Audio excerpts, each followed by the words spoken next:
विचार किया जाए तो महाराज आपसे यदि पूछा जाए कि पाप के बाप का नाम क्या है, आपको पता है किसी को? हमारे अंकल जी को पता, आप में से किसी को पता है? नहीं पता? अंकल जी को तो पता है। चलो हम बताते हैं, पाप के बाप का नाम क्या है। हम कहते हैं ना कि महाराज बड़े पाप बढ़ रहे हैं, बड़ा अपराध बढ़ रहा। अब सुनिए, आप जिनको पता नहीं वो ध्यान से सुनिए कि पाप के बाप का नाम क्या है। एक बार एक ब्राह्मण काशी बनारस से पढ़कर आया, अध्ययन करके आया। अब अध्ययन करके तो आया, बड़ा वेद वेदांतरों को, कर्मकांड को सब कुछ पढ़ के आया। अब कई वर्ष बाद अध्ययन करके, पढ़ाई करके अपने घर में लौटा। जब घर में लौटा तो पिताजी बड़े प्रसन्न हुए कि अरे मेरा बेटा इतने दिनों में बनारस से, काशी से पढ़कर आया है, और काशी नगरी ज्ञान में सर्वश्रेष्ठ मानी जाती है। तो बड़े प्रसन्न हुए। अब प्रसन्न हुए तो आकर कहने लगे, बेटा जब लौट कर आया तू सब कुछ सीख कर आ गया? बेटा कहने लगा, हाँ पिताजी सब सीख कर आया हूँ। अच्छा क्या क्या सीखा है? अब बेटा कहता है, पिताजी आप ऐसे पूछ रहे हैं कि क्या क्या सीखा है, मैंने जो जो सीखा है उनका नाम बताऊंगा तो बता ही नहीं पाऊंगा, इतना सब कुछ सीख कर आया हूँ। आप मेरी परीक्षा ले रहे हैं? तो पिताजी बोले, तू यही समझ ले कि परीक्षा ले रहे हैं, बस मेरी एक बात का तुम जवाब दे दो, मैं मान जाऊंगा कि तुम सब कुछ सीख कर आए हो। बेटा बोला, बताइए पिताजी क्या है? तो इसके पिताजी ने पूछा, बेटा ये बताओ कि इतना ज्ञान तुम लेकर आए हो, 18 पुराण पढ़ के आए हो, शास्त्रों का ज्ञान लेकर आए हो, पाप के बाप का नाम क्या है? अब कहने लगा, पिताजी बड़ा अजीब आपने प्रश्न कर दिया, अब शास्त्रों में थोड़ी पाप के बाप का नाम आएगा। पिताजी ने कहा, जब इस बात का जवाब दोगे तभी मैं जानूंगा तुम सब कुछ सीख कर आए हो। अब पता तो था नहीं। कहा ठीक है, रात भर का समय दीजिए, हम जाएंगे और जाके हम आपको कल आपको जवाब दे देंगे कि पाप के बाप का नाम क्या है। अब भोर की बेला हुई, ये निकल पड़ा पता करने के लिए, बड़ी विडंबना में फंसा हुआ है। अब जैसे ही पैदल चलता जा रहा था महाराज, धीरे धीरे दोपहर का समय हो गया। इसको इतनी बड़े तेज से प्यास लगी, एक नगर में पहुंचा। नगर के बाहर एक घर बना हुआ था, उस घर के बाहर एक परम सुंदर स्त्री बैठी हुई थी, नारी बैठी हुई थी। अब इसको बड़ी प्यास लगी और जाकर कहने लगा, क्या मुझे थोड़ा सा जल मिलेगा? उस नारी ने कहा ठीक है, जल लेकर आई। उसने इसको जल पिला दिया अपने हाथ से, जैसे जल डाला इसने जल पी लिया। अब जल पान कर लिया। उसने पूछा, महाराज आप कौन हैं, कहाँ जा रहे हैं? तो उसने बताया कि मैं ऐसे ऐसे ब्राह्मण का पुत्र हूँ और पाप के बाप का नाम पता करने जा रहा हूँ। अच्छा तुम बताओ तुम कौन हो, तुमने मुझे जल पिलाया, कौन हो? तो स्त्री कहने लगी, महाराज मैं एक वैश्या हूँ, मैं एक गड़ी का हूँ। अब तो कहने लगा, अरे राम राम राम, मेरा तो सारा धर्म भ्रष्ट कर दिया तुमने। मैं 18 पुराण पढ़ के आया, कर्म कांड पढ़ कर आया, तुमने, तुम्हारे हाथ का मैंने जल पी लिया, मेरा तो धर्म भ्रष्ट हो गया। अब तो मुझे गंगा जी जाकर, चारों धाम जाकर इसका पश्चाताप करना पड़ेगा। अब वो स्त्री कहने लगी, महाराज जब इतना था तो जल पीने के पहले ही पूछ लेना चाहिए था आपको कि मैं कौन हूँ। अब उसने कहा, अच्छा ऐसा है। समय धीरे धीरे होता जा रहा था, साँझ की बेरा, बोले सायंकाल का समय होने के लिए जा रहा है, आप ऐसा कीजिए, जल पीने का पश्चाताप करने के लिए तो जाएंगे ही, आप मेरे यहाँ थोड़ी देर विश्राम और कर लीजिए और मैं भोजन बना दूंगी, उसको भोजन को पा लीजिए, फिर एक साथ में सबका पश्चाताप कराना।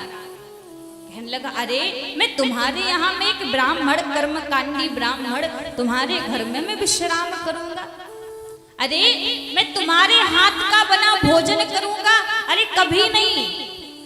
गणिका कहने लगी देखो महाराज, यदि मेरे घर में तुम विश्राम कर लोगे तो 5 सोने की मुद्राएं मिलेंगी। अब मन में विचार करने लगा, 5 सोने की मुद्राएं हैं। पिताजी ने तो सोचा समझा भी नहीं कि बेटा इतने दिन पढ़ के आया है और भेज दिया कि नाम पता करके आओ। अब इसने मन में सोचा विश्राम ही तो करना है, कर लेता हूं, क्या है 5 मुद्राएं मिल जाएंगी सोने की। कहा अच्छा ठीक है, मैं विश्राम करने को तैयार हूं, विश्राम कर लूंगा। अब गणिका बोली अच्छा महाराज मेरे घर का आप भोजन कर लीजिए। कहा भोजन नहीं कर सकता, बस विश्राम करूंगा। गणिका ने कहा ठीक है, मैं सूखी सामग्री दे देती हूँ, खुद बनाकर भोजन कर लो। यदि खुद भोजन बना के करोगे तो सामग्री के साथ साथ में 5 और सोने की मुद्राएं मिलेंगी। अब विचार करने लगा 5 और सोने की मुद्राएं, सूखा सामान ही तो लेना है, क्या बड़ी बात है, ले लेता हूँ, साथ में पश्चाताप कर लूंगा। कहा चलो ठीक है, लेकिन मैं आपकी प्रसन्नता के लिए हाँ बोल रहा हूँ। अब सूखी सामग्री लेकर आई गणिका। अब कहने लगी महाराज मेरे हाथ का पानी पी ही लिया है आपने, मेरे घर में विश्राम कर ही रहे हैं, तो क्यों ना आप कहाँ परेशान होंगे, मैं ही भोजन करा देती हूँ, मैं ही बना देती हूँ भोजन। बोले अरे राम राम राम, तुम्हारे हाथ का भोजन बना मैं पाऊंगा, तुमने सोच कैसे लिया। गणिका बोली महाराज 5 और मुद्राएं मिलेंगी। यदि हाँ कह दिया तो 5 मुद्राएं और मिलेंगी। अब फिर विचार करता है थोड़ी ना कोई देख रहा है, एक साथ में सारा पश्चाताप कर लूंगा। हाँ कह दिया चलो ठीक है। अब वो गणिका भोजन बनाकर लाई। अब गणिका कहने लगी देखो महाराज मैंने भोजन बना भी दिया, आप रुक भी गए, अब ऐसा करो एक निवाला मेरे हाथ से भोजन का पालो, एक निवाला पालो बस। ये कहने लगा अरे अरे मेरा तो सारा धर्म भ्रष्ट हो जाएगा यदि तुम्हारे हाथ से एक निवाला भोजन का पाऊंगा। अब गणिका बोली मेरे पास पूरी 20 सोने की मुद्राएं हैं, अब यदि एक निवाला पालोगे तो सारी 20 मुद्राएं तुम्हारी हो जाएंगी। अब जैसी कहा महाराज तो उसने कहा जब तुम्हारी इच्छा है तो तुम्हारी प्रसन्नता के लिए एक निवाला पा लेता हूँ। उस गणिका ने निवाला तो तोड़ा और निवाला तोड़कर वही रख दिया और इस ब्राह्मण में एक झपाटा लगाया, बड़े तेज से एक झपाटा लगाया और कहने लगी तुझे पता है तू बड़ा धर्मात्मा बन रहा है, कर्मकांडी बन रहा है, 18 पुराणों का ज्ञाता बन रहा है, तुझे पाप के बाप का नाम पता नहीं। देख तू एक करने के लिए क्या जा रहा है, जिस लोभ के लिए तू अपना धर्म भ्रष्ट कर रहा है, इसी लोभ को ही तो पाप का बाप कहते हैं। जिस लोभ के लिए तू अपना सारा धर्म भ्रष्ट करने के लिए तैयार हो गया, इसे ही कहा जाता है महाराज कि संसार में पाप कब बनता रहता है, जब व्यक्ति के मन में कामना बढ़ती है, आशा बढ़ती है। आज हमें थोड़ा सा मिला है तो कल हमें लगेगा अरे इतना क्यों मिला है, थोड़ा सा और ज्यादा मिल जाता। अब थोड़ा सा और पाने की इच्छा में व्यक्ति 24 घंटे सोचता रहेगा कि हमें थोड़ा सा ज्यादा किस और से मिलेगा। अब जिस और से मिलेगा वो ये भी नहीं देखता कि वो मार्ग अच्छा है या फिर बुरा है, बस वो ये देखता है कि मुझे मिलना चाहिए, मेरे पास आना चाहिए।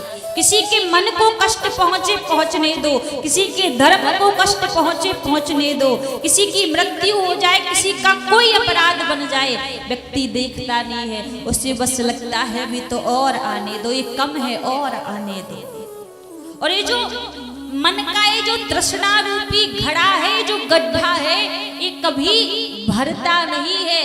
आदमी की देह तो बदल जाती है लेकिन मन की कामनाएं खत्म नहीं होती, मन की कामनाएं समाप्त नहीं होती, मन में लगी रहती है कामना।